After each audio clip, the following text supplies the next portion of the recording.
Hello दोस्तों, आज के इस वीडियो में हम bank of Baroda light savings accounts को कंपेयर करने वाले हैं बैंक ऑफ बड़ौदा के एडवांटेज सेविंग्स अकाउंट्स के साथ में कि आखिर इन दोनों ही सेविंग्स अकाउंट्स में कौन कौन सा डिफरेंसेस होता है और आपको इन दोनों ही सेविंग्स अकाउंट्स में से कौन सा सेविंग्स अकाउंट्स ओपन करवाना चाहिए आज के डेट में। तो भाई वीडियो को बिल्कुल भी स्किप मत करिएगा। इसके अलावा हम इस पॉइंट्स के ऊपर भी चर्चा करेंगे कि बैंक ऑफ बड़ौदा कैसा बैंक है और क्या आपको इसी बैंक में अपना सेविंग्स अकाउंट ओपन करवाना चाहिए या फिर आपको किसी दूसरे बैंक की तरफ जाना चाहिए। तो वीडियो स्टार्ट करते हैं। अब देखो दोस्तों, वीडियो स्टार्ट करें उसके पहले मैं आपको बता दूं कि मैंने इन दोनों ही सेविंग्स अकाउंट्स के ऊपर एक बाकायदा से पीपीटी तैयार करके रखी हुई है। तो अब इस पीपीटी के माध्यम से हम समझेंगे कि इन दोनों ही सेविंग्स अकाउंट्स में कौन कौन सा डिफरेंसेस होता है। सबसे पहले मैं आप लोगों को बता दूं कि bank of Baroda government sector का बैंक है। इसके अलावा भाई बैंक ऑफ बड़ौदा DICGC से इंश्योर है, यानी कि अगर बैंक ऑफ बड़ौदा भविष्य में कभी भी डूब जाता है तो यहाँ पर आपका 5 लाख रुपए तक का अमाउंट बिल्कुल आसानी तरीके से मिल जाएगा। तो यहाँ पर आपको बिल्कुल भी टेंशन लेने की जरूरत नहीं है, परेशान होने की जरूरत नहीं है कि अगर मैं बैंक ऑफ बड़ौदा में अपना सेविंग्स अकाउंट ओपन करवाता हूँ तो मेरा पैसा सुरक्षित नहीं रहेगा। यहाँ पर आपका पैसा 100 और 1% सुरक्षित है। तो आपको पैसे को लेकर के बिल्कुल भी मन में कंफ्यूजन या फिर डाउट नहीं होनी चाहिए। दूसरी बात भाई, इस बैंक में आपको मोबाइल बैंकिंग और इंटरनेट बैंकिंग का भी फैसिलिटीज देखने को मिल जाता है और इन दोनों ही सेविंग्स अकाउंट्स के ऊपर आपको मोबाइल बैंकिंग और इंटरनेट बैंकिंग का फैसिलिटीज देखने को मिलता है। भाई इनके मोबाइल बैंकिंग एप्लीकेशंस के ऊपर 4.3 का रेटिंग है, 1 मिलियन प्लस लोगों ने रिव्यू दिया हुआ है। साथ ही साथ 83 MB का ये एप्लीकेशंस है और 50 मिलियन प्लस लोगों ने इस एप्लीकेशंस को डाउनलोड किया हुआ है।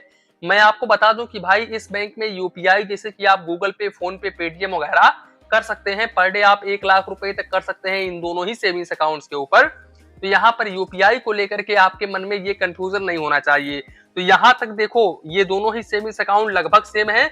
इसके अलावा एलिजिबिलिटी क्राइटेरिया में भी सेम है। भाई यहाँ पर आप 10 ईयर से इन दोनों ही सेविंग्स अकाउंट्स में से कोई भी सेविंग्स अकाउंट ओपन करवा सकते हो। डॉक्यूमेंट्स में आपको आधार कार्ड, पैन कार्ड वगैरह देना पड़ेगा।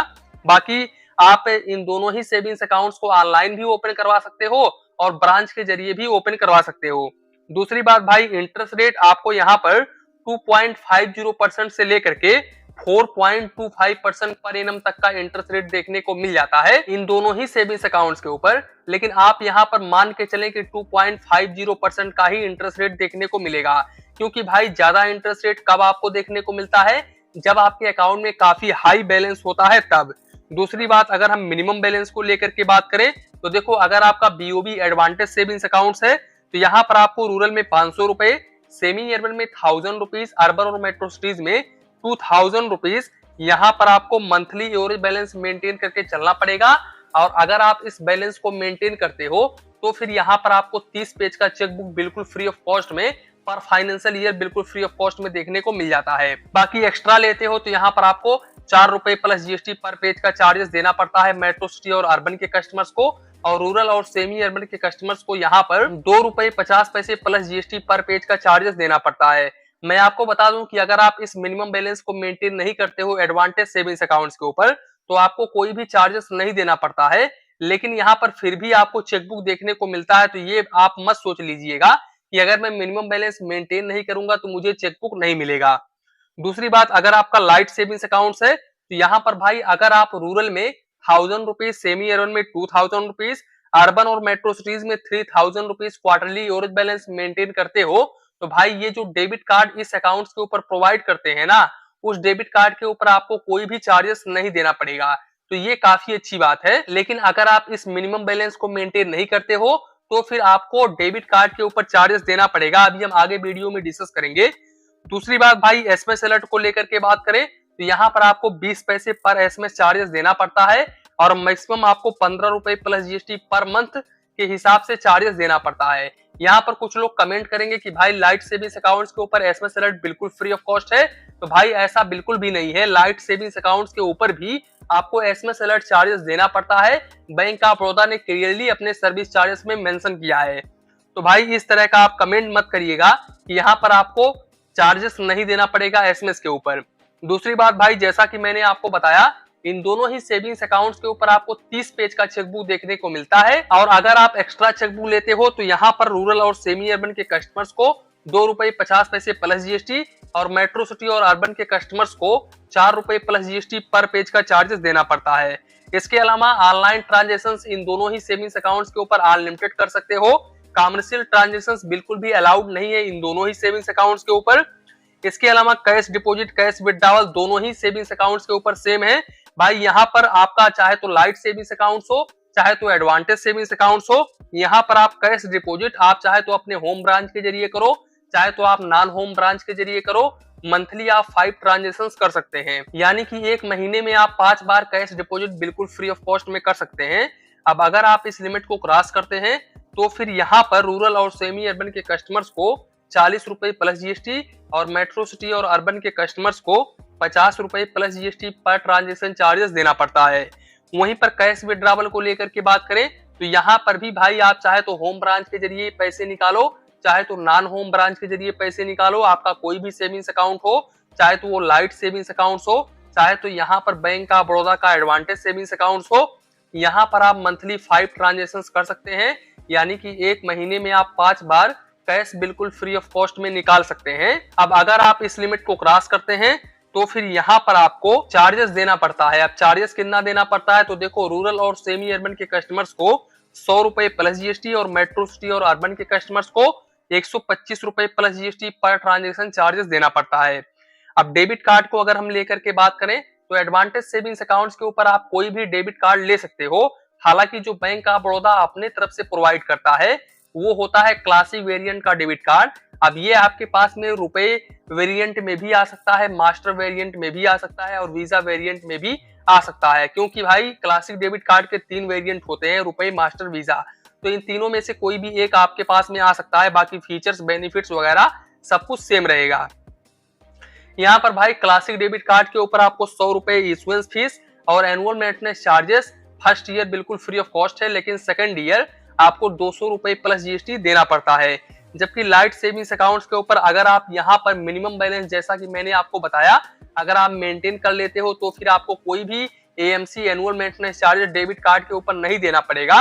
और यही सबसे बड़ा एडवांटेज है इस सेविंग्स अकाउंट्स का। एडवांटेज सेविंग्स अकाउंट्स और बीओबी लाइट सेविंग्स अकाउंट्स में मेन डिफरेंसेस यही है कि भाई यहाँ पर अगर आप मिनिमम बैलेंस मेंटेन करते हो तो फिर आपको डेबिट कार्ड के ऊपर चार्जेस नहीं देना पड़ता है लाइट सेविंग्स अकाउंट्स के ऊपर, जबकि bank of Baroda advantage savings accounts के केस में ऐसा बिल्कुल भी नहीं है। तो यहाँ पर भाई अगर आप मिनिमम बैलेंस मेंटेन नहीं करते हो लाइट सेविंग्स अकाउंट्स के ऊपर तो फिर यहाँ पर आपको एएमसी यानी कि annual maintenance charges ₹300 plus GST देना पड़ता है। दूसरी बात भाई, अगर हम काउंट ऑफ ट्रांजेक्शंस को लेकर के बात करें तो भाई इनके ओन बैंक के एटीएम से मंथली आप 5 फाइनेंशियल और नॉन फाइनेंशियल ट्रांजेक्शंस कर सकते हैं। अब अगर आप इस लिमिट को क्रॉस करते हैं तो फिर फाइनेंशियल ट्रांजेक्शंस के ऊपर ₹10 प्लस जीएसटी और नॉन फाइनेंशियल ट्रांजेक्शंस के ऊपर ₹5 plus GST per transaction charges देना पड़ता है। वहीं पर दूसरे बैंक के एटीएम से मंथली आप 5 फाइनेंशियल और नॉन फाइनेंशियल ट्रांजेक्शंस कर सकते हैं और मेट्रो सिटी से मंथली आप 3 फाइनेंशियल और नॉन फाइनेंशियल ट्रांजेक्शंस कर सकते हैं। अब अगर आप इस लिमिट को क्रॉस करते हैं तो फिर आपको फाइनेंशियल ट्रांजेक्शंस के ऊपर ₹23 प्लस जीएसटी और नॉन फाइनेंशियल ट्रांजेक्शंस के ऊपर ₹11 plus GST per transaction charges देना पड़ता है। अब अगर हम इस डेबिट कार्ड के लिमिटेशंस को लेकर के बात करें तो भाई देखो, यहाँ पर अगर आपका एडवांटेज सेविंग्स अकाउंट्स है और आपको क्लासिक डेबिट कार्ड मिला हुआ है तो इस डेबिट कार्ड से आप ₹25,000 पर डे निकाल सकते हो और ₹50,000 तक ऑनलाइन ट्रांजेक्शन कर सकते हो। जबकि अगर आपका बीओबी लाइट सेविंग्स अकाउंट्स है तो यहाँ पर आपको प्लेटिनम डेबिट कार्ड देखने को मिलता है। तो यहाँ पर भाई बीओबी लाइट सेविंग्स अकाउंट्स के ऊपर जो आपको डेबिट कार्ड देखने को मिलता है, सबसे अच्छी बात यह है कि इस डेबिट कार्ड के ऊपर आपको ₹2 लाख तक का पर्सनल एक्सीडेंटल इंश्योरेंस देखने को मिल जाता है और इस डेबिट कार्ड से आप ₹50,000 पर डे निकाल सकते हो और ₹1 लाख तक ऑनलाइन ट्रांजेक्शन कर सकते हो। बाकी भाई पासबुक इन दोनों ही सेविंग्स अकाउंट्स के ऊपर आपको देखने को मिल जाता है। अगर आप ऑनलाइन सेविंग्स अकाउंट ओपन करते हो तो फिर वेलकम किट में पासबुक नहीं आता है, लेकिन अगर आप ब्रांच में जाकर के रिक्वेस्ट करते हो तो आपको बिल्कुल फ्री ऑफ कॉस्ट में पासबुक देखने को मिल जाता है। अब दोस्तों यहाँ पर आपके मन में एक सवाल आएगा कि मैं इन दोनों ही सेविंग्स अकाउंट में से कौन सा सेविंग्स अकाउंट ओपन करूं। तो देखो, यहाँ पर अगर आप light savings account online open करते हो ना और ब्रांच में कोई काम करवाने के लिए जाते हो तो भाई इनके कर्मचारी आपका काम नहीं सुनेंगे, बोलेंगे अगर आपने ऑनलाइन अकाउंट ओपन किया है तो आप ऑनलाइन ही अपना काम करवा लो, ब्रांच से कोई भी काम नहीं होगा। लेकिन अगर आपने ब्रांच के जरिए अपना अकाउंट ओपन करवाया है तो फिर यहाँ पर आपको कोई दिक्कत होने वाली नहीं है। हालांकि ये जो चीजें हैं ये हर ब्रांच में देखने को नहीं मिलती है, ये कुछ ही ब्रांच होते हैं जहां पर कर्मचारी अच्छे नहीं होते हैं, वहां पर ही ये प्रॉब्लम फेस करना पड़ता है कस्टमर्स को। सभी ब्रांच में इस तरह का प्रॉब्लम कस्टमर्स को फेस नहीं करना पड़ता है। अब सवाल आता है कि क्या मैं बैंक ऑफ बड़ौदा में अपना सेविंग्स अकाउंट ओपन करूं या फिर ना करूं। तो देखो, अगर आपको मोबाइल बैंकिंग और इंटरनेट बैंकिंग नंबर 1 क्वालिटी का चाहिए तो फिर आप आईडीएफसी फर्स्ट बैंक की तरफ, एचडीएफसी बैंक, आईसीआईसीआई बैंक की तरफ जा सकते हो। लेकिन अगर आपको मिनिमम बैलेंस कम चाहिए, यानी कि मिनिमम बैलेंस आप मेंटेन करने में असमर्थ हो, ज्यादा मिनिमम बैलेंस मेंटेन नहीं कर सकते, और यहाँ पर आपको सर्विस भी काफी अच्छी चाहिए, तो फिर इस केस में आपके लिए शानदार हो सकता है स्लाइस स्मॉल फाइनेंस बैंक का सेविंग्स अकाउंट। इसके अलावा यहाँ पर मैं आपको बता दूं, एचडीएफसी बैंक का फार्मर सेविंग्स अकाउंट आप ओपन करवा सकते हैं, ये भी काफी अच्छा सेविंग्स अकाउंट है। वैसे मैं आपको बता दूं कि बैंक ऑफ बड़ौदा भी इतना बुरा बैंक नहीं है, ये भी बैंक काफी शानदार बैंक है, और इस बैंक में भी अपना सेविंग्स अकाउंट आप ओपन कर सकते हो, और इसमें भी आपको सारी फैसिलिटीज देखने को मिलती है। हालांकि एडवांस लेवल का जो फीचर्स होता है मोबाइल बैंकिंग के मामले में, वो आपको प्राइवेट बैंकों की तरफ ही देखने को मिलेगा। अब दोस्तों, यहाँ पर इन दोनों ही सेविंग्स अकाउंट्स के ऊपर ओनली आपको एक ही डिफरेंसेस देखने को मिलेगा।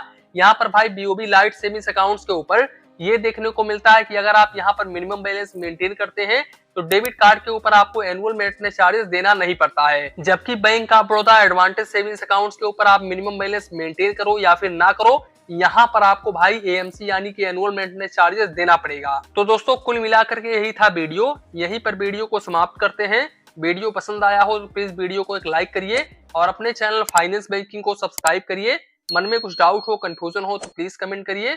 धन्यवाद, मिलते हैं नेक्स्ट वीडियो में।